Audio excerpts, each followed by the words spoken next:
உங்ககிட்ட 65 ரூபாய் இருந்தால் போதும் இப்போ நான் காமிக்கிற பெரிய சைஸ் ஹேண்ட்பேக்கை உங்களால் வாங்க முடியும். வீடியோவை ஃபஸ்ட் டைம் பார்க்குறவங்க ஒரு லைக் அண்ட் சப்ஸ்கிரைப் பண்ணிக்கோங்க. இதில் வந்து பார்த்திங்கன்னா 3 ப்ரைஸ் போட்டிருக்காங்க. உங்களுக்கு வீடியோவை நீங்கள் ஸ்கிப் பண்ணாமல் பார்த்தா மட்டும் தான் தெரியும். 93 ரூபா, 83 ரூபா, 78 ரூபா, 65 ரூபா, இந்த 3 ரேட்டுக்குமே இதே பேக் வந்துட்டு இருக்குது.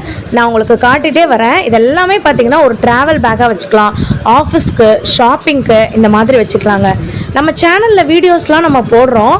1 lakh வியூ வரைக்கும் போயிருக்கு. லைக் வந்து பார்த்திங்கன்னா 10, 15 அந்த மாதிரி தான் வருது. ஏன்னு தெரில. வாபியோட சேனலை ஃபஸ்ட் டைம் பார்க்குறவங்க ஒரு லைக் அண்ட் சப்ஸ்கிரைப் பண்ணிக்கோங்க. நீங்கள் பண்ணுற ஒரு லைக்கும் நம்மளை மாதிரி இருக்க மற்றவங்களுக்கு வந்து ஷேர் ஆகும். நான் ஆல்ரெடி சொன்னேன்னா உங்களுக்கு ப்ரைஸ் வந்து கம்மியாகிட்டே வரும்னு. 93 ரூபா காமிச்சேன்னா இப்போ 84 ரூபா. உங்களுக்கு ப்ரைஸ் டேகை நான் மாற்ற முடியாதுங்க. உங்களுக்கு நான் லைவாக தான் காமிச்சிட்ருக்கேன். இதை நீங்கள் ஒரு ட்ராவல்க்கோ, ஷாப்பிங்க்கோ, இப்போ குட்டீஸ்லாம் வந்து உங்கள் வீட்டில் வந்துட்டு பார்ப்பாங்களா இருப்பாங்களே, அவங்கள நீங்கள் கூட்டிகிட்டு போகும்போது அவங்களோட ட்ரெஸ்லாம் வந்து வச்சுக்கலாம். இவ்வளோ கம்மியான ரேட்டுக்கு வந்துட்டு இவ்வளோ பெரிய பேக் நம்மளால் வாங்கவே முடியாது. குவாலிட்டி வந்து பார்த்திங்கன்னா ரெயின் ப்ரூஃப்